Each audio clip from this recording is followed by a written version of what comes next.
पिछले खरीफ के सत्र में हमने जितना फर्टिलाइजर की डिमांड की थी, केंद्र सरकार चूंकि फर्टिलाइजर कंट्रोल एक्ट उन्हीं के द्वारा संचालित होता है, तो टोटल खरीफ सत्र में खाद की आपूर्ति 70 से 75% ही हो पाई थी।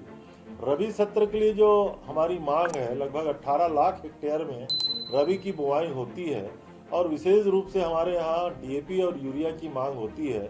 तो अभी केवल 35% ही फर्टिलाइजर की सप्लाई केंद्र सरकार के द्वारा की जा चुकी है। सारे हिंदुस्तान में खाद का संकट है। उत्तर प्रदेश और पंजाब में लाइन लगी है, मध्य प्रदेश में लाठियां तक चल गई हैं, लेकिन छत्तीसगढ़ में हम लोग जो ऑर्गेनिक फर्टिलाइजर तैयार कर रहे हैं वो इसका विकल्प धीरे धीरे बनते जा रहा है। उसके बावजूद भी केंद्र सरकार से हम अनुरोध करेंगे कि जितनी खाद की आपूर्ति की सहमति केंद्र सरकार ने दी है वो समय सीमा के अंतर्गत वो आपूर्ति बनी रहनी चाहिए।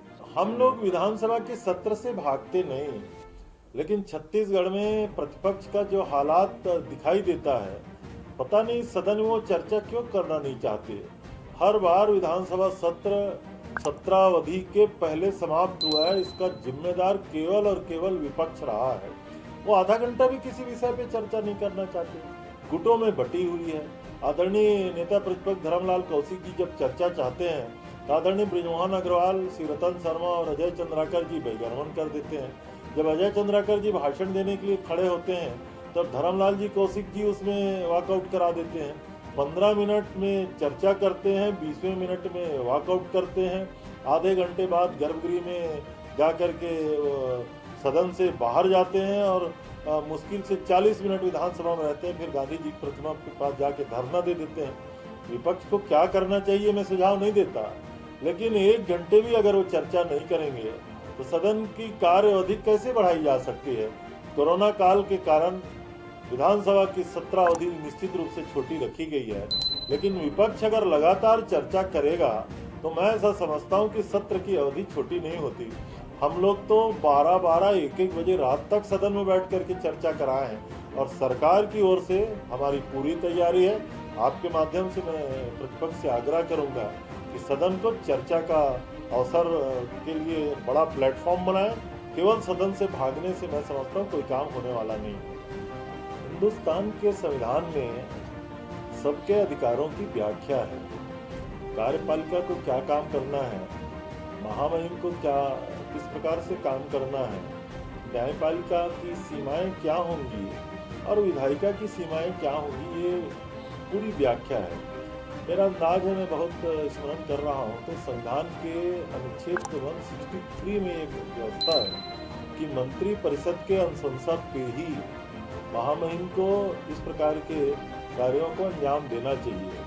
लेकिन जिस तरीके से राज्यपालों की भूमिका हो रही है, महाराष्ट्र में विवाद चल रहा है, कुलपति नियुक्ति को लेकर के केरला में विवाद चल रहा है और वेस्ट बंगाल में तो चुनी हुई सरकार को काम करने से रोकने के लिए लगातार वहाँ के महामहिम कई प्रकार के आदेश जारी कर रहे हैं। अब विधानसभा का सत्र आहूत करना या विधानसभा का सत्रावसान करना मंत्रिपरिषद के अनुशंसा से विधानसभा अध्यक्ष के माध्यम से महामहिम को नस्ती जाती है, उसमें महामहिम को आदेश करना होता है। लेकिन जिस तरीके से वेस्ट बंगाल में हुआ, मैं तो यही कह सकता हूं कि राजभवन को राजनीति का केंद्र बनाया जा रहा है।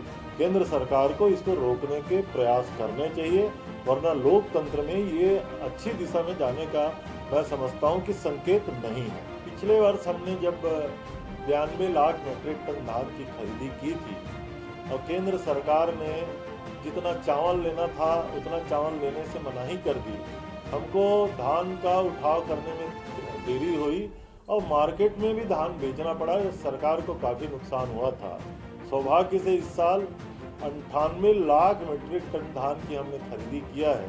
किसानों के खाते में लगभग 19,500 करोड़ रुपया हम डाल चुके हैं।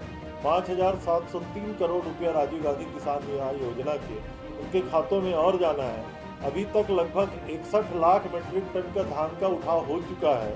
जो एफसीआई को चावल जमा करना है उसमें भी तेजी आई है।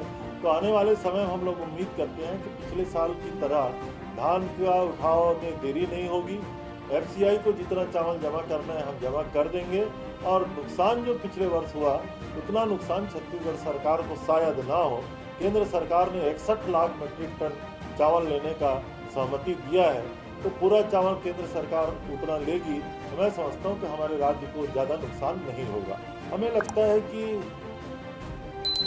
रेलवे स्टेशन को बेचने का काम किसने किया, माननीय अजय चंद्राकर जी को मालूम है। एयरपोर्ट को बेचने का काम किसने किया, माननीय अजय चंद्राकर जी को मालूम है। एयर इंडिया को भी बेचने का काम किसने किया, ये अजय चंद्राकर जी को मालूम है।